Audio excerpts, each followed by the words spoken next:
ہے کہ بنی اسرائیل میں ایک بڑا گناہگار شخص تھا، اتنا گناہگار تھا، اتنے اس کے برے اعمال تھے کہ جب اس کا انتقال ہوا تو اس کے شہر والوں نے اس کو بغیر کفن دفن کیے کوڑے کے ڈھیر پر پھینک دیا۔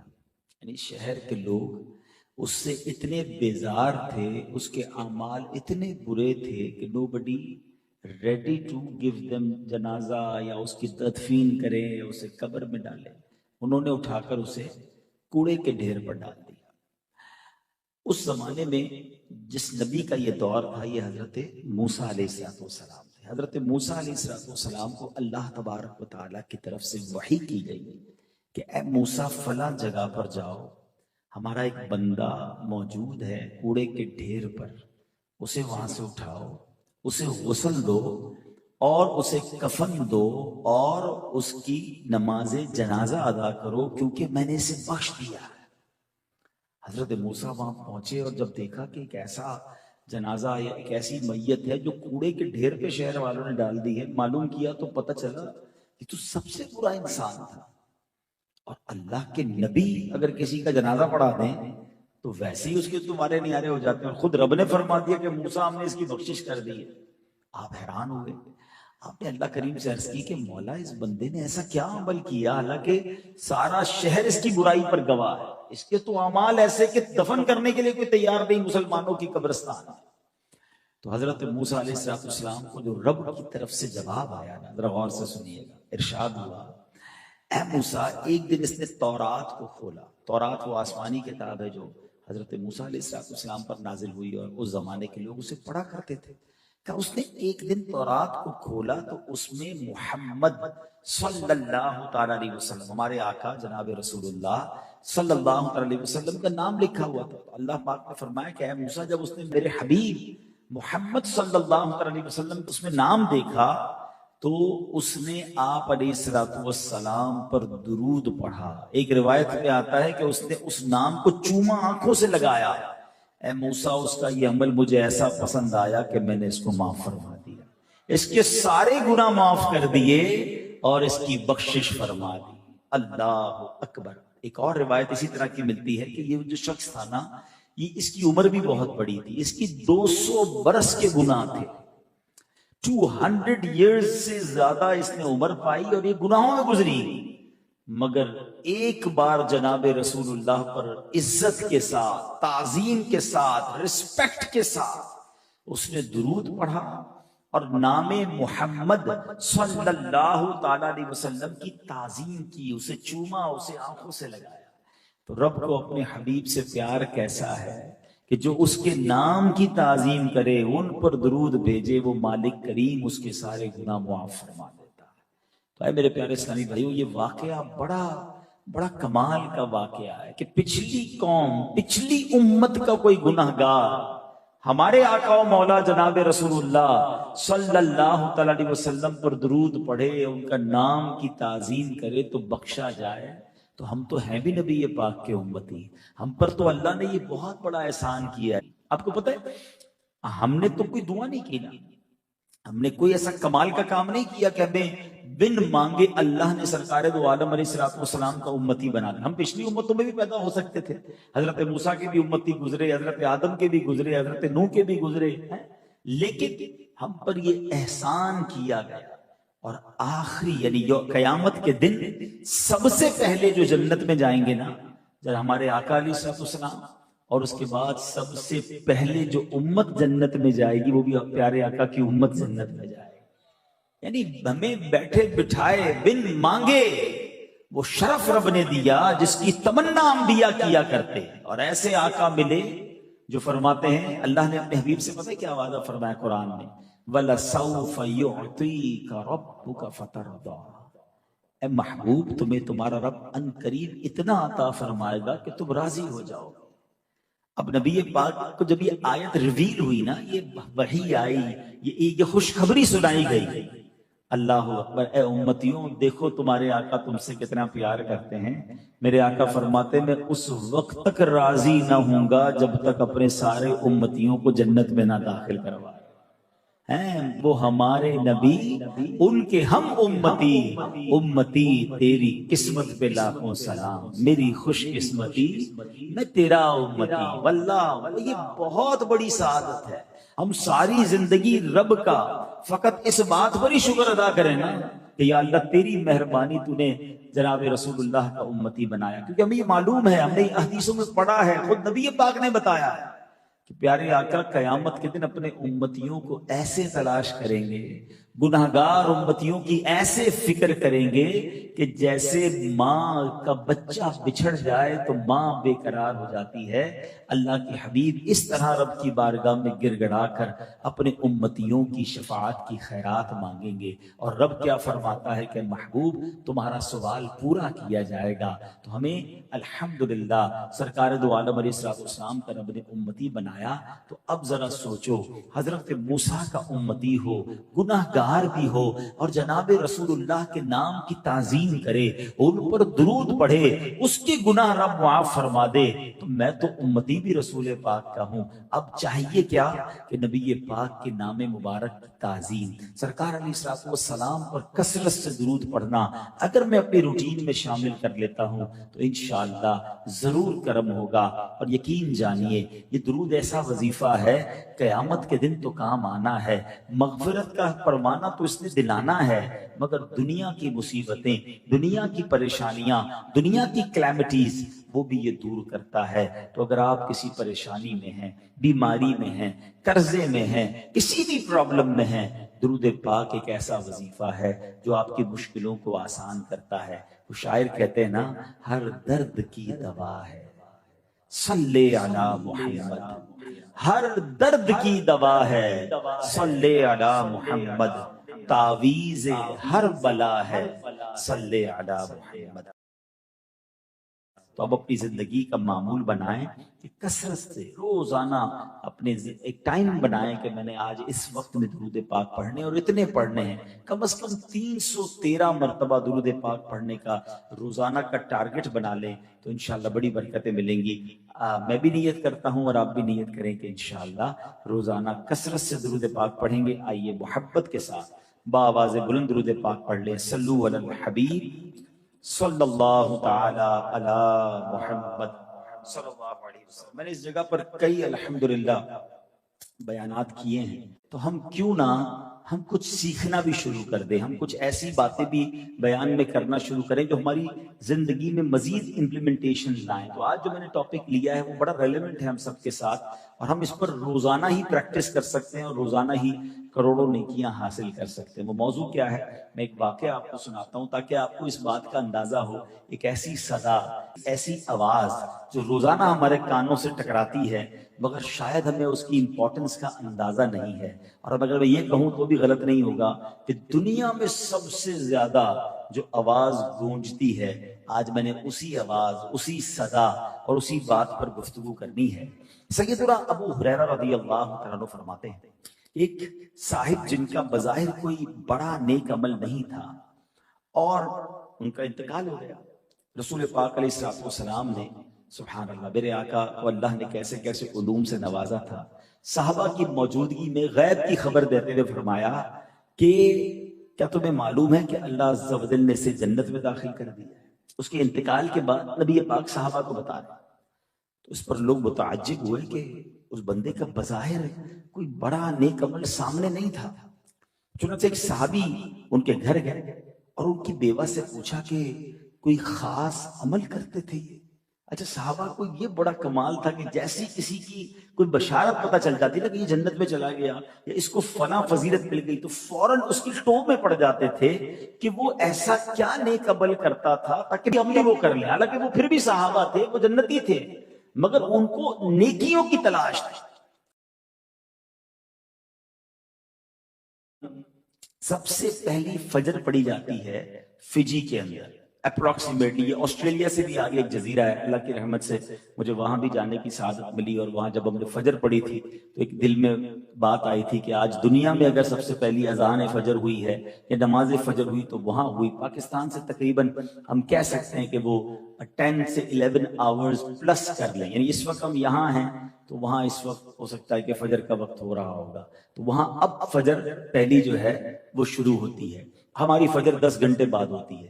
اب اگر آپ دنیا کے نقشے پر نظر دوڑائیں نا تو فجی کے بعد اب اذانیں ہونا شروع ہوں گی نیوزی لینڈ میں، تو پھر آسٹریلیا میں، تو آگے آتے جائیں تو آسٹریلیا کے بھی بہت سارے شہر ہیں، تو اس کے بعد انڈونیشیا میں، تو سنگاپور میں، اب آگے آئیں تو سری لنکا میں، تھائی لینڈ میں، نیچے آئیں تو پھر انڈیا، تو بنگلہ دیش، پھر پاکستان کی باری آئے گی، پاکستان سے یہ وقت آگے جائے گا تو پھر دبئی، تو آگے جائیں تو عرب شریف۔ آپ اگر دنیا کے نقشے پر نظر دوڑائیں تو پھر یورپ، آگے جا کے امریکہ، کینیڈا، یعنی کوئی لمحہ ایسا نہیں ہے، کوئی منٹ ایسی نہیں ہے۔ ابھی فجر کا یہ پورا سرکل پورا نہیں ہوگا تو فجی بھی پھر زور کی اذانیں شروع ہو جائیں گی، اب چلتے چلتے عصر کی اذانیں شروع ہو جائیں گی، پھر مغرب، پھر عشاء۔ یہ ایک ایسا سائیکل ہے کہ ہر لمحے، ہر سیکنڈ سبحان اللہ دنیا میں کہیں نہ کہیں اذان بلند ہو رہی ہے، اللہ کا نام لیا جا رہا ہے۔ اور دیکھو رب نے اپنے نام کے ساتھ اپنے حبیب کے چرچے کو کیسا بلند کیا کہ دنیا بھر میں جہاں اللہ اکبر کی صدائیں ہیں، وَأَشْهَدُ أَنَّ مُحَمَّدَ الرَّسُولُ اللَّهِ، أَشْهَدُ أَنَّ مُحَمَّدَ الرَّسُولُ اللَّهِ صلی اللہ تعالی علیہ وسلم کی صدائیں، وَرَفَعْنَا لَكَ ذِكْرَكَ، جو رب نے اپنے حبیب سے وعدہ کیا کہ محبوب تیرے ذکر کو ہم اونچا کریں گے، کیسا اونچا کیا کہ دنیا میں اذان کا سلسلہ راؤنڈ کلاک رکتا ہی نہیں ہے، نہ صرف رب کا نام لیا جا رہا ہے، وہاں اس کے حبیب کے نام کے بھی ڈنکے بج رہے ہیں۔ تو اب سوچئے جو سسٹم ہے اذان کا، یہ ہم سب کے لیے کتنی بڑی نعمت ہے۔ آج میں آپ کے سامنے کچھ ایسی باتیں رکھوں گا جو شاید پہلی بار آپ سنیں گے کہ یار اذان تو روز سنتے تھے، ہمیں تو پتہ ہی نہیں کہ یہ اتنی اہم چیز بھی ہے اور اس کے اتنے فضائل بھی ہیں، ہم بلا کسی ایفرٹ کے اتنی ساری نیکیاں کما سکتے ہیں۔ بعض لوگ آذان کہتے ہیں، یاد رہے پہلے اذان کہتے کس طرح ہے، اس کا تلفظ سے بچ لیں۔ آذان اذن کی جمع ہے، اذن کہتے کان کو، یہ آذان نہیں ہے، یہ لفظ اذان ہے، ٹھیک ہے۔ اور اذان کے لغوی معنی کیا ہے؟ خبردار کرنا، انٹیمیٹ کرنا، بتانا کہ کچھ انٹیمیشن ہو رہی ہے۔ اب اس کی فضائل کتنے ہیں؟ ثواب کی خاطر اذان دینے والا، حدیث پاک سنیے، میں 9 حدیثیں بیان کرنے جا رہا ہوں، اور سبحان اللہ آپ سوچتے جائیے، مؤذنین کو بھی مبارک ہو، ان لوگوں کو بھی مبارک ہو جو اذان دیتے ہیں اور جو اذان سنتے ہیں۔ اللہ کے حبیب علیہ السلام فرماتے ہیں کہ ثواب کی خاطر اذان دینے والا اس شہید کی مانند ہے جو خون میں لتھڑا ہوا ہے، اور جب مرے گا تو قبر میں اس کے جسم میں کیڑے نہیں پڑیں گے۔ شہید کا مرتبہ دیا گیا جو اذان دیتا ہے۔ سیکنڈ، میرے آقا علیہ السلام فرماتے ہیں میں جنت میں گیا، میرے آقا نے معراج کی رات جنت کی سیر فرمائی ہے نا، فرمایا میں جنت میں گیا، اس میں موتی کے گنبد دیکھے، اس کی خاک مشک کی ہے، پوچھا اے جبرائیل یہ کس کے واسطے ہے؟ تو انہوں نے عرض کی حضور آپ علیہ الصلوۃ والسلام کی امت کے مؤذنوں اور اماموں کے واسطے ہے، امام اور مؤذن کی قدر کیا کرو۔ یہ وہ ہستیاں ہیں کہ اتنی کم سیلری میں، اتنے کم مشاعرے میں، دنیا میں لوگ کہتے ہیں ڈسپلن ہونا چاہیے۔ آپ نے بھی ٹریول بہت کیا، اللہ کی رحمت سے میں نے بھی دنیا دیکھی ہے، کبھی نہ کبھی موسم کی وجہ سے، فوگ کی وجہ سے ٹرین بھی لیٹ ہوتی ہے تو جناب جہاز بھی لیٹ ہوتے ہیں، ایئرپورٹ بند ہو جاتے ہیں۔ مگر مجھے بتاؤ، آندھی ہو یا طوفان ہو، گرمی ہو یا سردی ہو، جب اذان کا وقت ہوتا ہے ایک ہی وقت میں لاکھوں مسجدوں میں اذان کی آواز بلند ہوتی ہے۔ جب جماعت کا وقت ہوتا ہے آن ٹائم جماعت ہوتی ہے۔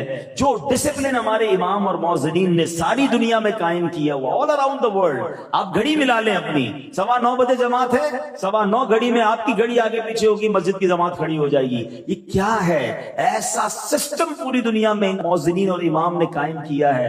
مگر نارملی آج ہم اس مسجد میں کروڑوں روپے خرچ کرنے کے لیے تیار ہیں، اس کی ٹائلیں لگ جائیں گی، اس میں اے سی لگ جائے گا، سردی والے علاقوں کی مسجدیں تو ہیٹر لگ جائے گا، امام صاحب کی تنخواہ میں اضافہ کرنے کے لیے کوئی تیار نہیں۔ آج بھی پاکستان کی مسجدوں میں 7-8 ہزار روپے امام کی تنخواہ رکھی جاتی ہے، غریب علاقوں میں، چھوٹے علاقوں میں، شہر کے اندر بھی جاؤ تو 20-25 ہزار امام کو دینے میں کمیٹی والوں کی جان جاتی ہے۔ اللہ کے بندوں، حدیث میں مرتبہ بتا رہا ہوں کہ ان امام اور مؤذنین کے لیے جنت میں گنبد تیار کیے گئے ہیں، اور آج اچھا پھر ہم امام صاحب کہے یار امام صاحب پتہ نہیں کیوں کسی شخصیت سے کوئی قرضہ مانگ رہے ہیں اور جناب کوئی اپنی ترکیب بنا رہے ہیں. 20-25 ہزار میں کس کا گزارا ہوتا ہے؟ آپ امام کو اتنا خوشحال کر دیں کہ امام جناب اچھے طریقے سے آپ کی تربیت کرے. ایک طرف تو کہتے ہیں پیچھے اس امام کے، اور امام کو غریب اور فقیر دیکھنا چاہتے ہیں. کیوں نہیں ہم اپنے کسی پروفیسر، کسی ٹیچر اور کسی جناب کالج کے پرنسپل جیسی تنخواہ امام کو نہیں دیتے، تاکہ ہم سب کا وہ امام ہے، تاکہ کسی طریقے سے اس پر شیطان حملہ نہ کرے. اور وہ اچھا بعض اوقات ایسا بھی دیکھا کہ امام صاحب بیچارے امامت بھی کرنے کے ساتھ نوکری بھی کر رہے ہیں کیونکہ اس کا گھر کا گزارا پورا نہیں ہو رہا. یہ نہ کریں، ان کی قدر کریں. یہ انہوں نے ہماری مسجدوں کا، ہمارے اسلامی نظام کو کس طرح سنبھالا ہوا ہے. آگے چلیے، اذان دینے پر بات ہو رہی تھی، چلیں ضمناً میں نے یہ بات بھی کر لی. حدیث پاک میں آتا ہے جس نے 5 نمازوں کی اذان ایمان کی بنا پر بنیت ثواب کہی، اس کے جو پہلے گناہ ہوئے ہیں وہ معاف ہو جائیں گے. اور جو ایمان کی بنا پر ثواب کے لیے اپنے ساتھیوں کی 5 نمازوں میں امامت کرے، اس کے گناہ جو پہلے ہیں وہ بھی معاف کر دیے جائیں. یہ مؤذن اور یہ امام، سبحان اللہ. ایک اور حدیث پاک، اذان کتنی کمال کی نعمت ہے. پیارے آقا علیہ السلام فرماتے ہیں شیطان جب نماز کے لیے اذان سنتا ہے تو بھاگتا ہوا روحہ پہنچ جاتا ہے. راوی فرماتے مدینہ منورہ سے بیر روحہ جو گئے ان کو پتا ہے 36 میل دور ہے. اس کا مطلب جدھر بھی اذان دی جائے گی نا 36 میل دور تک شیطان دور بھاگ جائے گا. یہ شیطان کے لیے اتنی بھاری ہے. میں آپ کو ایک اور بات بتاؤں کہ آپ کو پتہ ہے the best part on the earth in the court of Allah subhanahu wa ta'ala، میں حدیث پاک سنا رہا ہوں، اللہ تبارک و تعالی کے نزدیک زمین پر سب سے بہترین جو زمین کا ٹکڑا ہے وہ کون سا ہے؟ پوری زمین پر، حدیث پر عرض کر رہا ہوں، اللہ کے نزدیک سب سے بہترین حصہ جو ہے وہ زمین پر مسجد ہے. اب جس کا گھر مسجد کے پاس ہے وہ بہترین one of the best spot on the world کے پاس ہے. عاشقان رسول کی مسجد ہو، درود پاک کی صدائیں آ رہی ہوں، یا رسول اللہ کی صدائیں آ رہی ہوں، اذان کی آوازیں آ رہی ہوں، اور امام صاحب کے پاس جائیں تو خطبے میں عشق رسول کی باتیں سننے کو مل رہی ہوں. دیکھیے کل ہماری نسلوں نے، اچھا آپ یہ بات طے کر لیں، مسجد دور ہوگی ہماری جماعت قضا ہوگی. جتنی مسجد قریب ہوگی لوگ ہمت کر کے نماز پڑھ لیتے ہیں. گھر کے بچوں کو بھی نمازی بنانا ہے نا تو پہلے یہ ڈھونڈو کہ مسجد قریب ہے کہ نہیں، اذان کی آواز آئے گی کہ نہیں. میرے روشن دان سے ایسی بڑی پیاری بات کتابوں میں لکھی کہ ایک بندہ ہے جس نے گھر میں کھڑکی بنائی اس نیت سے کہ روشنی آئے گی، ہوا آئے گی، کوئی ثواب نہیں ملے گا. اگر یہ نیت کر لے کہ اس کھڑکی سے اذان کی آواز بھی آئے گی تو روشنی ہوا پہلے ہی آنی تھی، لیکن اذان کی آواز کی نیت کر لے گا تو کھڑکی لگانے کا بھی ثواب ملے گا. انما الاعمال بالنیات ہے کہ اس کھڑکی سے اذان کی آواز آئے گی. تو سمجھو اس بات کو کہ اذان کی آواز جس گھر میں جاتی ہے انشاءاللہ جنات، شیطان، بلائیں، پرابلمز دور ہو جانی ہے. تو اس کے اہتمام کیا کرو. ہاں میں ایسے بھی عاشقان رسول کو جانتا ہوں جن کا گھر مسجد سے دور ہے، بلکہ آپ میں سے کئی لوگ یورپ گئے ہیں، امریکہ گئے ہیں، یو کے گئے. میرا بھی ٹریول ہوا، میں نے وہ نیا نظام دیکھا، بڑا اچھا لگا. ایک طرف ہو سکتا ہے میرا یہ جب بیان یورپ میں کوئی سنے، امریکہ میں کوئی سنے تو کہ یار ہم نے تو کچھ اور کیا ہوا ہے، اور پاکستان والے گھر قریب بھی لیتے مسجد کے. یورپ کے اندر اور یو کے اندر بھی میں نے دیکھا مسجد والوں نے ٹرانسسٹر بنائے ہوئے ہیں، کیونکہ وہاں تو بڑی مائک پہ اذان ہو نہیں سکتی کئی جگہوں پر. تو مسجد کے نمازیوں نے وہ ٹرانسسٹر مسجد سے لیے، یعنی ریڈیو لیے. وہ ریڈیو اپنے گھر میں رکھے ہوئے، اور جب مسجد میں اذان ہوتی ہے تو اس ریڈیو کے ذریعے ان کے گھر میں اذان کی آواز آتی ہے. یعنی انہوں نے خرچ کر کے یہ نظام بنایا ہے کہ کم از کم دن میں 5 وقت میرے گھر میں اللہ رسول کے نام کی آواز آئے، اذان کی آواز آئے. اور ایسے بھی لوگ ہیں کہ جن کو اذان کی آواز سے پرابلم ہے. یار فجر میں ہماری آنکھ کھل جاتی ہے، بھائی فجر کی آواز اذان دی اسی لیے جاتی ہے کہ تمہاری آنکھ کھلے اور تم نیند سے اٹھو، حی علی الفلاح، حی علی الصلاۃ، چلو نماز کی طرف، اور نماز پڑھی جائے. بہرحال میرے پیارے اسلامی بھائیوں، اب ایک اور بات سنیے. اذان کا جو وقت ہے نا، جو دعاؤں کی قبولیت کے خاص اوقات لکھے ہیں حدیث پاک میں ہے، جب اذان دینے والا اذان دیتا ہے آسمان کے دروازے کھول دیے جاتے ہیں اور دعا قبول ہوتی ہے. یعنی مزے کی بات پتہ کیا ہے، جب اذان ہو نا تو ہم تو چوکس ہو جائیں کہ بھائی ابھی پہلے تو اذان کا جواب دینا ہے، اور جیسی اذان ختم ہوگی اب میں نے ہاتھ اٹھا کر، کیونکہ آسمان کے دروازے کھل گئے ہیں، دینے والے رب نے رحمتیں کھول دی ہیں، اب میرا وقت آ گیا ہے مانگنے کا، تو ہمیں تو اور پریپیئر، اذان پر تو خوش ہونا چاہیے کہ اب میرے مانگنے کا وقت آ گیا ہے۔ ایک اور حدیث سنو، اللہ کے حبیب علیہ الصلوۃ والسلام فرماتے ہیں مؤذن کی آواز جہاں تک پہنچتی ہے اس کے لیے مغفرت کر دی جاتی ہے، اور ہر تر و خشک جس نے اس کی آواز سنی اس کے لیے استغفار کرتی ہے۔ سبحان اللہ۔ ایک اور جگہ نبی پاک فرماتے ہیں جب بستی میں اذان دی جائے اللہ عز و جل اپنے عذاب سے اس دن اسے امن دیتا ہے، یعنی بستی میں، محلے میں، علاقے میں امن رہتا ہے، برکت رہتی ہے جہاں اذانیں ہوتی ہیں۔ ایک اور جگہ نبی پاک علیہ السلام فرماتے ہیں جب آدم علیہ السلام جنت سے ہندوستان میں اترے، حضرت آدم علیہ السلام جب جنت سے اتارے گئے تو یہ سری لنکا کے قریب علاقہ تھا اور یہ پورا ہندوستان ہند کہلاتا تھا، اس علاقے میں آپ جنت سے نیچے آئے تھے زمین پر، آقا فرماتے ہیں تو انہیں گھبراہٹ ہوئی تو جبریل علیہ السلام نے اتر کر اذان دی، یعنی گھبراہٹ کا علاج ہے اذان میں، سکون ہے اذان میں۔ اور آخری حدیث، سبحان اللہ، بہت سارے یہاں ٹینشن میں غمگین، اچھا ابھی نہیں ہے تو کبھی نہ کبھی ہمارے ساتھ یہ کیفیت لائف میں آ ہی جاتی ہے کہ ہم بڑی تکلیف میں آ جاتے ہیں، غم میں آ جاتے ہیں، پرابلم میں آ جاتے ہیں، تو میرے آقا علیہ السلام نے فرمایا اے علی، مولا علی سے فرمایا میں تمہیں غمگین پاتا ہوں، اپنے گھر والے سے کہہ کہ تیرے کان میں اذان کہے۔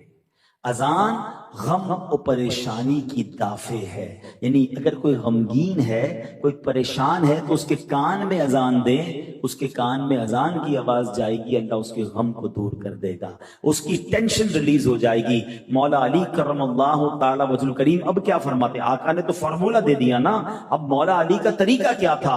آپ فرماتے ہیں فَجَرَّبْتُهُ فَوَجَدْتُهُ كَذَلِكَ، کہتے ہیں میں نے اسے تجربہ کیا تو ایسا ہی پایا، یعنی جب غم ہوتا، جب پریشانی ہوتی، کان میں کوئی اذان دیتا، اللہ پریشانی کو دور فرما دیتا۔ تو بہرحال میرے پیارے اسلامی بھائیوں، یہ ہے اذان۔ اب آئیے، ایک تو اذان دینے والوں کی فضیلت ہو گئی، ہم تو مؤذن نہیں ہیں اور ہم میں سے بہت کم لوگ ہیں کہ جن کو اذان دینے کی سعادت ملتی ہے، لیکن دیکھو کتنا پیارا مذہب ہے، کتنی پیاری ہمارے مذہب کی تعلیمات ہیں کہ اذان سننے والوں کے لیے بھی کتنی نیکیاں کمانے کا موقع ہے۔ مدینے کے تاجدار صلی اللہ علیہ وسلم نے ایک بار عورتوں سے فرمایا، مدینے کی عورتوں سے، اے عورتوں، بلال کو اذان و اقامت دیتے ہوئے سنو تو جس طرح وہ کہتا ہے تم بھی کہو، اللہ عز و جل تمہارے لیے ہر کلمے کے بدلے 1,00,000 نیکیاں لکھے گا اور 1,000 درجات بلند فرمائے گا اور 1,000 گناہ مٹائے گا۔ تو خواتین نے کہا کہ یہ تو عورتوں کے لیے ہے، تو مردوں کے لیے کیا ہے؟ اللہ کے حبیب علیہ السلام نے فرمایا مردوں کے لیے ڈبل ہے، مردوں کے لیے دگنا ہے۔ تو مبارک ہو، کتنا آسان ہو گیا نیکیاں کمانا۔ اذان کا جواب دے گا تو اس کو کس طرح ثواب ملے گا؟ اللہ اکبر، اللہ اکبر، یہ 2 کلمے ہیں جو اس کو ریپیٹ کرے گا جب مؤذن صاحب اذان کی دیتے ہیں۔ آپ نے بھی کہا اللہ اکبر، اللہ اکبر، تو یہ 2 کلمے ہو گئے۔ اب پوری اذان میں 15 کلمے ہیں۔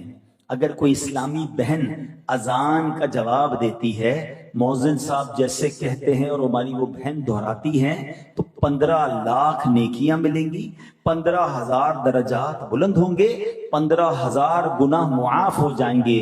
اور اگر مرد کہتا ہے تو یہ ڈبل ہو جائے گا۔ فجر کی اذان میں 2 جملے زیادہ ہیں، الصلاۃ خیر من النوم، تو کتنے کلمے ہو گئے؟ 17 کلمے ہو گئے۔ سبحان اللہ۔ اب اضافہ کیا، اس کو پورا ملٹیپلائی کیا کہ یہ تو ہو گیا اذان کا جواب۔ اقامت کا جواب دے تو بھی اسی طرح ثواب ملتا ہے۔ تو اگر کوئی شخص 5 اذانوں کا جواب دے اور 5 اقامتوں کا جواب دے دے دن کے اندر، مرد، تو فرمایا اسے روزانہ 3,24,00,000 نیکیاں ملیں گی، 3,24,000 درجات بلند ہوں گے، 3,24,000 گناہ معاف کر دیے جائیں گے۔ کتنا آسان ہے کہ اگر مسجد کے قریب گھر ہو، 5 اذانوں کے وقت بندہ اذان کا جواب دے، فوراً مسجد پہنچے، اقامت کا جواب دے، ابھی نماز پڑھی نہیں ہے مگر اس سے پہلے روزانہ اپروکسیمیٹلی 3.25 کروڑ نیکیاں مل سکتی ہیں۔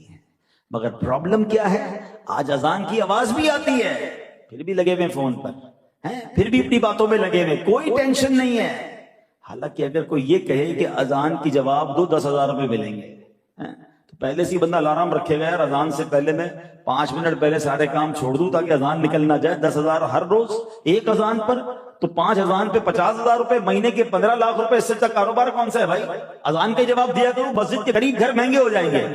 اگر یہ حکومت پاکستان اعلان کر دے کہ جو تمام اذانوں کا اور اقامتوں کا جواب دے تو پر اذان 50,000 روپے، پر اقامت 50,000 روپے، تو کتنے ہو گئے؟ لاکھ روپے ایک نماز کے، 5 لاکھ روپے 5 نمازوں کے، حساب کرو تو کتنے؟ 45 لاکھ ہو گئے۔ 45 لاکھ روپے اگر مہینے کے خالی اذان اقامت کے جواب پہ ملتے ہوتے تو جناب گھر تو ہو گیا مہنگا، مسجد کے باہر لائنیں لگی ہوں۔ دنیا کا یہ حال ہے، دنیا کا اگر یہ معاملہ ہو، میں تو ہمارے آقا علیہ السلام کی حدیث سنا رہا ہوں نا کہ 3.25 کروڑ نیکیاں روزانہ مل سکتی ہے اگر ہم اذان کا جواب دیں، ہم اقامت کا جواب دیں اور اس کو اہمیت دیں، اس وقت گفتگو چھوڑ دیں، اس وقت کام کاج چھوڑ دیں، تھوڑی دیر کی تو بات ہے، 2-4 منٹ کا بریک لیں، فون پہ یار ذرا میں جواب دیتا ہوں اذان ہو رہی ہے، رکھ دیں فون اور اس اذان کا جواب دے دیں، پھر فون اٹھا لیں، کیا ہوگا؟ انشاءاللہ آپ کا یہ کرنے سے سامنے والے کو بھی سمجھ آئے گی کہ یار اذان کا جواب دینا چاہیے۔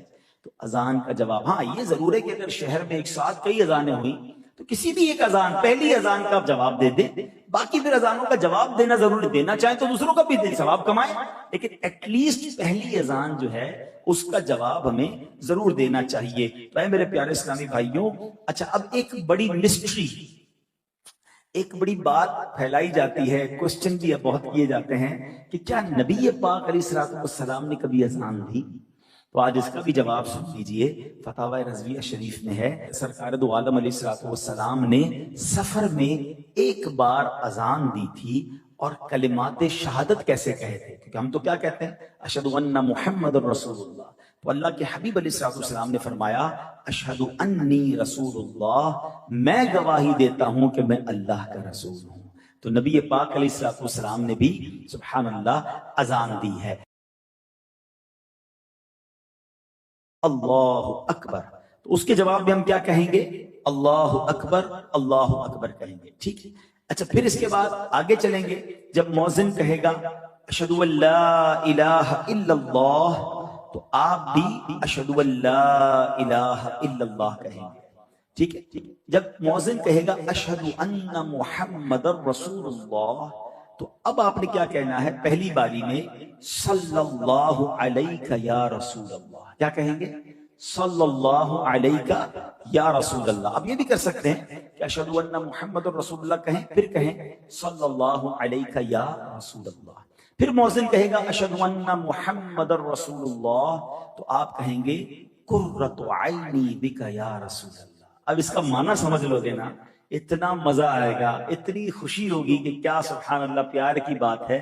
اس کا معنی ہے کہ یا رسول اللہ آپ سے میری آنکھوں کی ٹھنڈک ہے، عین کہتے ہیں آنکھوں کو، قرۃ عینی بک یا رسول اللہ، اور ہر بار انگوٹھوں کے ناخن آنکھوں سے لگائے، اور اگر آخر میں کہے اللہم متعنی بالسمع والبصر، یہ دعا سرما لگانے کی بھی ہے۔ اگر یہ یاد ہے، یعنی یہ نہیں بھی یاد ہے تو ہو جائے گا، لیکن یہ ایک اضافہ ہے کہ اگر بندہ یہ دعا کر لے کہ اے اللہ میرے سننے اور دیکھنے کی قوت سے مجھے نفع عطا فرما، علماء کہتے ہیں جو یہ کرے گا انشاءاللہ اس کی آنکھوں کی بینائی تیز ہو جائے گی، اس کی آنکھوں میں اور طاقت اور قوت آ جائے گی۔ اب مؤذن کہیں گے حی علی الصلاۃ، اچھا حی علی الصلاۃ، حی علی الصلاۃ، حی علی الفلاح، حی علی الفلاح، ان چاروں کے جواب میں آپ نے کہنا ہے لا حول ولا قوت الا باللہ، ٹھیک ہے۔ اور اگر مزید ملانا چاہتے ہیں ما شاء اللہ کان وما لم یشأ لم یکن،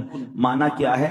جو اللہ نے چاہا ہوا، جو نہیں چاہا نہ ہوا۔ لیکن اگر یہ یاد نہیں بھی ہے تو کوئی بات نہیں، لا حول ولا قوت الا باللہ، ان چاروں جملوں کے جواب میں حی علی الصلاۃ، حی علی الصلاۃ، حی علی الفلاح، حی علی الفلاح، ٹھیک ہے۔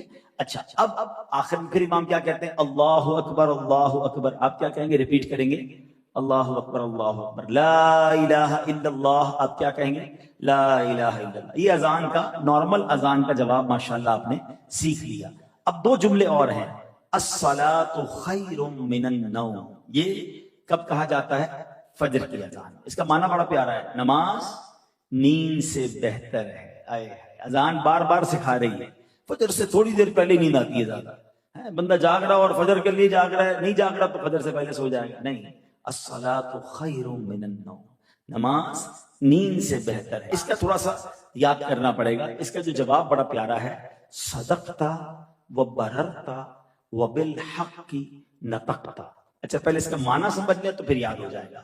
تو سچا اور نیکوکار ہے، تو نے حق کہا. یعنی جو مؤذن کہہ رہا ہے نا، آپ اس کو کہہ رہے ہیں کہ تو سچ کہہ رہا ہے، تو نیکوکار ہے اور تو نے حق کہا ہے. سبحان اللہ، انڈوز کیا جا رہا ہے اس کو کہ واقعی نماز نیند سے بہتر ہے. تو کیا کہیں گے؟ صدقتا وبررتا وبالحق نطقتا.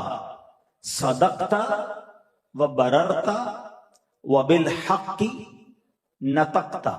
میں آپ کو آسان کر دیتا ہوں. ویسے تو یہ کتاب کا نام بھی بتا دوں گا. اس کتاب کا نام فیضان اذان، نام ہی فیضان اذان ہے جس سے میں بیان کر رہا ہوں. dawat-islami.net سے اس کو ڈاؤن لوڈ کر لیں، آپ کے موبائل پر آ جائے گی فری میں، اور آپ اس کو ساری اذان کے فضائل بھی جو میں بیان کر رہا ہوں سب اس میں موجود ہے، اور یہ جواب بھی موجود ہے. پھر چوٹ کرنے کے لیے کیا یہ اسکیم اناؤنس ہو جائے کہ ایک اذان کے جواب پر اتنے لاکھ روپے ملیں گے، ایک اقامت کے اتنے لاکھ ملیں گے، تو کتنی فکر ہو جائے گی. میں تو کروڑوں نہیں کیا بتا رہا ہوں. پیسے تو یہاں ختم ہو سکتے ہیں، چھن سکتے ہیں، کوئی لوٹ سکتا ہے، نقصان ہو سکتا ہے. نیکیاں تو ڈپوزٹ ہو گئی نا، وہ تو ملنی ہے انشاءاللہ اللہ کی رحمت سے، اگر نیت اچھی ہوئی، اللہ کی رضا کی نیت ہوئی. تو آج یہ فارمولہ لے کر جائیں. یعنی مجھے مزہ یہ آئے کہ اب کل سے گھروں میں جواب دیا جا رہا ہو. آفس پہ رک جائے آدمی کہ نہیں یار کل بیان سنا تھا، رک جاؤ بھائی، اذان کا جواب دینا ہے، مجھے نیکیاں کمانی ہے. تو مزے کو مزہ آ جائے گا. اچھا میں آپ کو اور آسان کر دیتا ہوں. 3-4 جگہوں پر ایکسٹرا جملے، باقی تو ٹوٹل اذان ہی ہے نا. جو مؤذن صاحب کہہ رہے ہیں وہی ریپیٹ کرنا ہے. اگر آپ کو وہ جملے فی الحال یاد نہیں ہیں تو جو مؤذن کہہ رہے ہیں آپ دہراتے جائیں، ٹھیک ہے؟ اور آہستہ آہستہ جو میں نے کہا کہ اس کا کلپ نکال لیجئے گا تو اور یاد ہو جائے گا. 3-4 جگہوں پر ہی چینجنگ ہے. حی علی الصلاۃ، حی علی الصلاۃ، حی علی الفلاح، حی علی الفلاح کا تو آسان جواب ہے، سب کو یاد ہے، لا حول ولا قوت الا باللہ، ٹھیک ہے نا؟ تو الصلاۃ خیر من النوم کا جواب 3 بار ریپیٹ کر لیتے ہیں، جس کو یاد ہو گیا یاد ہو گیا. تو الصلاۃ خیر من النوم کا جواب کیا ہے؟ صدقتا وبررتا وبالحق نطقتا. صدقتا وبررتا وبالحق نطقتا. صدقتا وبررتا وبالحق نطقتا. تو یہ انشاءاللہ آپ یاد کر لیں. مؤذن کو دعا بھی دے رہے ہیں اور اس کی بات کو انڈوز کر رہے ہیں. تو ماشاءاللہ یہ آپ کا الصلاۃ خیر من النوم کا بھی جواب ہو گیا. اب ایک اور اقامت کا ایک جملہ ہے جو نارمل اذان سے ہٹ کر ہے. وہ کیا ہے؟ قد قامت الصلاۃ، ٹھیک ہے؟ اس کا جواب بھی تو دینا ہے نا. جب قد قامت الصلاۃ کا مؤذن صاحب کہیں گے، باقی تو نارمل اقامت کا وہی جواب ہے جو اذان کا جواب ہے، تو اس کا جواب دیں گے اقامہ اللہ وادامہ ما دامت السماوات والارض. اس کا ترجمہ بنے گا اللہ اس کو قائم رکھے جب تک آسمان اور زمین ہے. یعنی اس نماز کو، اس اذان کو، اس اقامت کو، اس کو اللہ قائم رکھے. میں دوبارہ ریپیٹ کر دیتا ہوں، اقامہ اللہ وادامہ ما دامت السماوات والارض. سبحان اللہ. تو یہ ہو گیا اقامت کا جواب. اب ہم آتے ہیں کچھ میں مزید اس کے بارے میں مسائل بیان کر دیتا ہوں، اور پھر بیان کے آخر میں ایک ایسی عظیم اذان کی بات کریں گے کہ آج صدیاں گزرنے کے بعد بھی جب بھی اس اذان کا ذکر ہوتا ہے دل کے تار چھڑ جاتے ہیں اور عشق رسول میں اضافہ ہوتا ہے. وہ کون سی اذان تھی اس پر بھی بات کریں گے. لیکن اذان کے بارے میں جو چند باتیں ہیں وہ یہ سمجھ لیں کہ اقامت جو ہے وہ پہلے اذان کے بارے میں سمجھ لیتے ہیں، پھر اقامت کے بارے میں. اذان نماز کے علاوہ دیگر اذانوں کا بھی جواب دیا جائے گا. مثلا اگر کوئی بچہ پیدا ہوتے وقت کسی کے کان میں اذان دیتا ہے تو اس کا بھی جواب دے لیں. اعلیٰ حضرت فرماتے ہیں تو جب بچہ پیدا ہو، اب یہ بڑا پرابلم ہے، جیسے ہی بچہ پیدا ہوگا نا ساری فیملی کو ٹینشن شروع ہو جائے گی، اذان کے لیے کسی کو بلاؤ. بھائی کیوں کسی کو بلاؤ؟ بھائی آپ کو اذان دینا نہیں آتی؟ اور ایسی کون سی راکٹ سائنس ہے؟ ہاں یہ الگ بات ہے، برکت کے لیے کسی نیک آدمی کو بلانا وہ الگ بات ہے، لیکن جب تک کوئی بندہ نہیں ملا اذان ہی نہیں دے رہے، ٹھیک ہے نا؟ تو اذان اور اقامت دینی کیسے یہ سمجھ لیں کہ فوراً سیدھے کان میں اذان دے بچے کے اور الٹے کان میں اقامت کہیں، اور تاکہ کیا فرمایا کہ جب یہ کہے گا تو خلل شیطان اور ام الصبیان سے بچہ بچ جائے گا. سبحان اللہ. اس کو مرگی کی جو بیماری ہوتی ہے نا، بچہ اس سے محفوظ ہو جائے گا اگر اس کے سیدھے کان میں اذان اور بائیں کان میں اس کی اقامت پڑھی جائے. اچھا، اب جو مقتدی ہیں اور خطبے کی اذان جو ہوتی ہے اس کا جواب نہیں دینا ہے، یہ یاد رکھیے گا. ایک ایسی اذان بھی ہے جس کا جواب نہیں دینا. خطبے سے پہلے اذان ہوتی ہے، اس کا جواب نہیں دینا ہے، بلکہ اگر اس میں دعا بھی کرنی ہے تو دل میں کرنی ہے، زبان سے بھی دعا نہیں کہنی. ٹھیک ہے. اچھا، اب اسی طرح ہم چلتے ہیں اقامت. اقامت جو ہے مسجد میں امام کے عین پیچھے کھڑے ہو کر کہنا بہتر ہے. اگر عین پیچھے موقع نہ ملے تو سیدھی طرف کھڑا ہو کے اقامت دے دے. اچھا، اقامت کا جواب دینا مستحب ہے. اقامت کے جو کلمات ہیں وہ جلد جلد کہنے چاہیے، اور جتنے لوگ بیٹھے ہیں وہ جب حی علی الفلاح کہا جائے تب وہ کھڑے ہوا کریں نماز کے لیے. کچھ لوگ کھڑے ہو کے اقامت کا انتظار کرتے ہیں، نہیں، بیٹھ جائیں اور اس کے بعد جب حی علی الفلاح ہو تو اس پہ کھڑا ہونا چاہیے. اذان کب کب دی جا سکتی ہے یہ بھی ذرا سن لیں. بچے کے کان میں، غمگین کے کان میں. ابھی آپ نے مولا علی کی روایت سنی کہ جب کوئی شخص غمگین ہو، پریشان ہو، اس کے کان میں اذان دے، انشاءاللہ اس کا غم دور ہو جائے گا. مرگی والا جب اس کو مرگی کا دورہ پڑے نا، اس کے کان میں اذان دے، انشاءاللہ اس کو افاقہ ہو جائے گا. غضبناک اور بد مزاج آدمی کے کان میں. اچھا، بد مزاج جانور کے کان میں، اگر کوئی جانور نہیں ہاتھ میں نہیں آتا، بہت بگڑ جاتا ہے، اس کے کان میں اذان دے. لڑائی کی شدت کے وقت، جب اللہ نہ کرے جنگ کا معاملہ ہو اس وقت. آتش زدگی، اگر کہیں اللہ نہ کرے آگ لگ جائے تو اس کے قریب اذان دیں، اللہ کی رحمت سے آگ بجھنے کا سامان ہوگا. میت کو دفن کرنے کے بعد، جن کی سرکشی کے وقت، کسی پر جن سوار ہو جائے تو اس وقت بھی اذان دی جائے. جنگل میں راستہ بھول جائیں اور کوئی بتانے والا نہیں، سبحان اللہ، اس وقت بھی اذان دے. اچھا، وبا کے زمانے میں بھی اذان دینا مستحب ہے. اس طرح روایتوں میں آتا ہے کہ بہت تیز بارش ہو اور بارش نہیں رک رہی اور جناب سیلاب کا خطرہ ہے، یعنی کسی بھی آفت کے وقت بھی اذان دی جائے تو اللہ کی رحمت سے اذان سے برکت آ جاتی ہے اور شیطان دور بھاگ جاتا ہے اور جو پرابلم ہے وہ سالو ہو جاتی ہے. تو یہ چند باتیں میں بیان کر سکا، ظاہر ہے اس کی بہت ڈیٹیل ہیں اور اس میں بہت سارے شرعی مسائل بھی ہیں. تو میں پھر مشورہ دوں گا کہ جو میں جس رسالے سے میں نے بیان کیا اس کا نام ہی فیضان اذان ہے. dawat-islami.net سے آپ اسے ڈاؤن لوڈ کر لیں اور اپنے موبائل پہ رکھیں، پڑھیں اس کو، تو اندازہ ہوگا کہ روز کانوں میں آواز جاتی ہے اور ہمیں اس کی شرعی رولنگز ہی نہیں پتہ ہیں. اس کی اتنے فضائل ہیں، ایک ایک جملے پر اتنی نیکیاں ہیں، ہم کیوں ایسا نہیں کرتے. بلکہ یہاں تک آتا ہے، اب میں بڑا ڈرانے والا جملہ کہہ رہا ہوں، کہ جو اذان کے وقت گفتگو میں مصروف رہے، جو اذان کے وقت بالکل جناب کام کاج میں لگا رہے، اذان کو اہمیت نہ دے، تو ڈر ہے کہ اس کا ایمان پر خاتمہ نہ ہو. یہ بھی علماء کا ایک قول ملتا ہے. تو ہمیں اذان کے وقت کانشیس ہو جانا ہے، ادب کریں، اذان کا احترام کریں، تاکہ انشاءاللہ اس کی برکتیں ملیں. تو بہرحال میرے پیارے اسلامی بھائیوں، جب بھی اذان کی بات ہوتی ہے تو مؤذن رسول، عاشق نبی صلی اللہ علیہ وسلم حضرت بلال حبشی کا ذکر ضرور ہوتا ہے. اور وہ ایسی اذان دیا کرتے تھے کہ جس کی مثال دنیا میں کہیں نہیں ملتی. مگر ہوا یہ کہ جب نبی پاک علیہ الصلوۃ والسلام نے دنیا سے پردہ فرمایا، یہ صحابہ کے لیے ایک سمجھ لیں قیامت کا منظر تھا. وہ ریئلائز ہی نہیں کر سکتے تھے کہ نبی پاک کے بغیر بھی کوئی زندگی ہے. عشق رسول کا عالم یہ تھا کہ دیوانے ہو گئے تھے. صحابہ کرام کو سمجھ نہیں پڑ رہی تھی کہ یہ ہوا کیا ہمارے ساتھ. پیارے آقا علیہ السلام نے جب دنیا سے پردہ فرما لیا تو اب حضرت بلال حبشی بھی انہی میں سے تھے.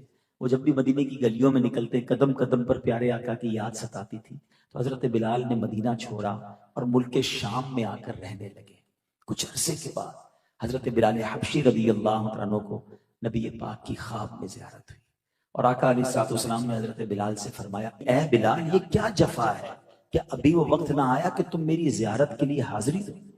اللہ اکبر! ایسا عاشق جو یاد رسول میں تڑپتا ہو، نبی پاک نے زیارت کے لیے بلایا. روتے ہوئے بالکل دیوانہ بار شام سے مدینہ منورہ کے لیے روانہ ہو گئے. جس کو کہتے ہیں نا بے رکے، کنٹینیو ٹریول کیا کہ آقا نے بلایا. اب جیسے ہی مدینہ پاک پہنچے، وہ تو اسی تصور میں تھے کہ وہی مدینہ ہوگا، وہی نہیں نبی پاک کے جلوے ہوں گے، وہی میری ملاقاتیں ہوں گی. جب وہاں پہنچے تو دیکھا پیارے آقا تو نہیں ہے، قبر منور ہے، روضہ رسول ہے. روتے روتے نبی پاک کے قدموں میں حاضر ہوئے، کہا حضور آپ نے غلام کو بلایا، خود پردے میں چلے گئے ہیں، مجھے تو آپ نے دیدار کے لیے بلایا تھا.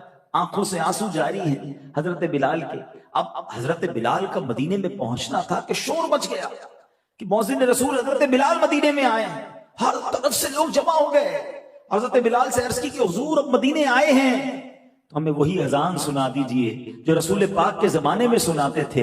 حضرت بلال نے کہا کہ نہیں نہیں اے میرے بھائیوں، میں ویسی اذان نہیں دے سکتا، کیونکہ جب میں اذان دیا کرتا تھا جناب رسول اللہ صلی اللہ تعالی علیہ وسلم منبر پر بیٹھتے تھے. میں جب اشہد ان محمد رسول اللہ کہا کرتا، میں رسول پاک کی طرف اشارہ کیا کرتا.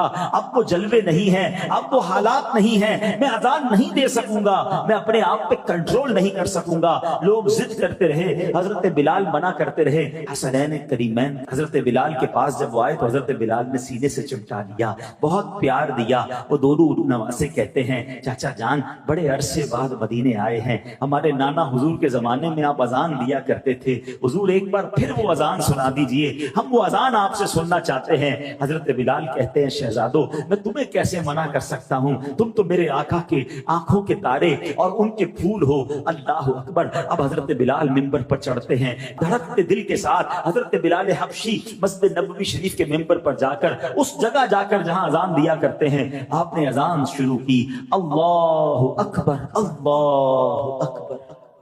مدینے کی گلیوں میں جب یہ آواز جاتی ہے ایک کوہرام سمجھ جاتا ہے. لوگ گھروں سے نکل آتے ہیں کہ حضرت بلال کی اذان کی آواز کیسے آ گئی. آگے اذان بڑھ رہی ہے، اللہ اکبر اللہ اکبر. اب لوگ دیوانہ وار مسجد نبوی شریف کی طرف دوڑنے لگے. انہیں نبی پاک کے دور کا وہ منظر یاد آ گیا. ارے یہ تو وہی صدا ہے جو آقا کے دور میں لگائی جاتی تھی. حضرت بلال مدینے آئے ہیں. لوگ دوڑتے ہوئے مسجد نبوی شریف کی طرف چلنے لگے.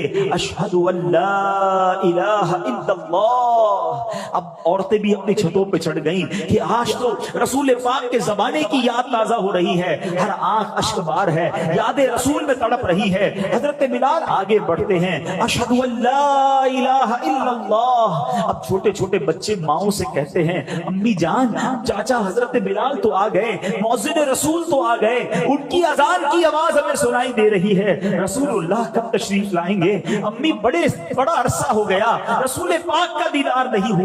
ہر آنکھ اشکبار ہے، ہر دل بے قرار ہے، یاد رسول میں لوگ رو رہے ہیں. اور اب وہ وقت آیا جب عاشق صادق حضرت بلال حبشی نے حسب معمول اذان آگے بڑھائی کہ اشہد ان محمد رسول اللہ، اور بے ساختہ عادت کے مطابق اپنا ہاتھ اٹھایا منبر رسول کی طرف کہ جہاں نبی پاک جلوہ فرما ہوتے تھے. مگر ہائے افسوس آج وہاں آقا نہیں تھے، وہ منبر خالی تھا. حضرت بلال حبشی کے دل پر گویا تیر لگا. ایسا دل پر غم طاری ہوا کہ آپ اذان کو جاری نہ رکھ سکے اور آپ دھڑام سے زمین پر گرے اور آپ بے ہوش ہو گئے. پورے مدینے میں ایک سما بن گیا، کوہرام مچ گیا. اس قدر گریہ وزاری ہوئی کہ کتابوں میں لکھا ہے کہ رسول پاک کے دنیا سے پردہ فرماتے وقت جتنا لوگ آنسو بہائے تھے، اس کے بعد پہلی بار اتنے آنسو حضرت بلال حبشی کی اس اذان کے وقت لوگوں نے بہائے. سب کو نبی پاک کی یاد نے ستایا. حضرت بلال حبشی اپنی اذان پوری نہ کر سکے اور جب ہوش آیا، جب واپس اپنے حواس میں آئے تو روتے روتے ملک شام کو روانہ ہو گئے. تو اے میرے پیارے اسلامی بھائی، یہ پیار تھا، یہ محبت تھی صحابہ کرام کو نبی پاک سے، مدینے والوں کو نبی پاک سے. یقیناً ہمیں بھی محبت ہے، مگر محبت کا تقاضا تو یہ ہے نا کہ جس سے محبت ہو اس کی بات مانی جائے. ایسا کبھی نہیں ہوتا کہ آپ کسی سے محبت بھی کریں، آپ کہیں مجھے بڑا پیار ہے اپنے والد صاحب سے، بڑی محبت ہے اپنے بھائی سے، بہت پیار کرتا ہوں اپنے فلاں دوست سے، مگر اس کی بات نہ مانے. محبت اور اطاعت یہ دونوں کمپلسری ہے. جس سے محبت ہو نا اس کی ہر بات بندہ مانتا ہے. یار پیار ہے اس سے کیا کروں، مانتا ہوں، دنیا کا دستور ہے نا. تو جب رسول پاک سے محبت کا دعویٰ ہے تو یہ کیسی محبت ہے کہ ان کی بات نہیں ماننی ہے، ان کے فرامین پر عمل نہیں کرنا ہے، ان کے آرڈرز کو فالو نہیں کرنا ہے. جو ان کو پسند ہے مجھے تو وہ کرنا چاہیے نا، اور جو ان کو ناپسند ہے اس سے دور رہنا چاہیے. میں جس سے پیار کرتا ہوں اس کو یہ پسند نہیں ہے. آج لوگ جس سے پیار کرتے ہیں جیسے بال بناتے ہیں. تو اب اندازہ ہوا کہ اتنی فالوئنگ، اتنے پاگل ہیں، بال بنانے ویسے جیسے اس کے بال ہیں، کپڑے پہننے جیسے اس کے کپڑے. جس سے محبت ہے تم پورے اس جیسے بنتے ہو. میں تو اس سے محبت کرنے کا کہہ رہا ہوں جس سے رب بھی محبت فرماتا ہے. جس سے محبت نہ کرو تو ایمان کمپلیٹ نہیں ہوتا. میں کچھ نوجوانوں کے ساتھ کچھ عرصہ پہلے بیٹھا تھا. میں نے کہا ایک بات بتاؤ, کس سے پیار کرتے ہو, کس کو فالو کرتے ہو؟ مثال دیتا ہوں. انہوں نے کہا کہ جناب فلاں فٹ بالر یا کرکٹر یا فلاں اداکار. میں نے کہا کبھی ملاقات ہوئی؟ کہتے نہیں. وہ تمہیں جانتا ہے؟ کہتے نہیں. ہمیں کیسے جانے کا, بہت بڑا آدمی. کبھی تمہارا خیال رکھا, تمہاری فکر کی؟ ہماری فکر کیسے کرے گا, وہ تو بہت بڑا آدمی, ہم تو بس دیوانے ہیں اس کے, بس ویسے ہی فالو کر رہے ہیں. تصویریں رکھی ہوئی ہیں, بیڈ روم سجایا ہوا ہے, کپڑے ویسے پہنے ہیں. اس کو فالو کر رہے ہو تو میں جانتا نہیں. اس کو فالو کر رہے ہو جس کو تمہارا خیال نہیں. اس کو فالو کر رہے ہو جو تمہیں کبھی فائدہ نہیں پہنچا سکتا. میں تو اس سے محبت کرنے کی بات کر رہا ہوں کہ میں اور آپ پیدا نہیں ہوئے تھے. 1400 سال پہلے جب ان کی ولادت ہوئی تو سجدے میں جا کر امت کا نام لیا تھا, تمہیں یاد کیا تھا.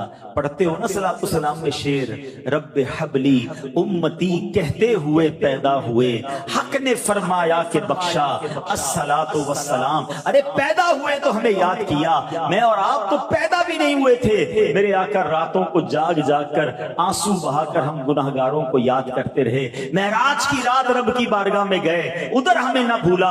اور سنو, جب قبر انور میں آقا کو اتارا جا رہا تھا نا, تو کسی صحابی نے دیکھا لب ہل رہے ہیں, لبہائے مبارکہ کو جنبش ہو رہی ہے. صحابی نے کان قریب کیے تو آقا کی مبارک زبان پر اس وقت بھی امتی امتی جاری تھا. سیدی اعلیٰ حضرت کہتے ہیں نا, جو نہ بھولا ہم غریبوں کو رضا. آقا نہیں بھولے ہمیں کبھی. جو نہ بھولا ہم غریبوں کو رضا, یاد اس کی اپنی عادت کیجئے. تو میرے آقا تو ہمیشہ ہمیں یاد رکھے ہوئے ہیں. فرما رہے ہیں جعلت قرۃ عینی فی الصلاۃ. آقا فرماتے نماز میں میری آنکھوں کی ٹھنڈک رکھی ہے. آئے ہائے نبی یہ پاک کی آنکھوں کی ٹھنڈک نماز, پھر میری نماز کیسے قضا ہو سکتی ہے؟ میں نماز کا ایسے پابند ہو جاؤں کہ میرے آقا کی آنکھیں میرے لیے ٹھنڈی ہو جائیں, کہ میرا امتی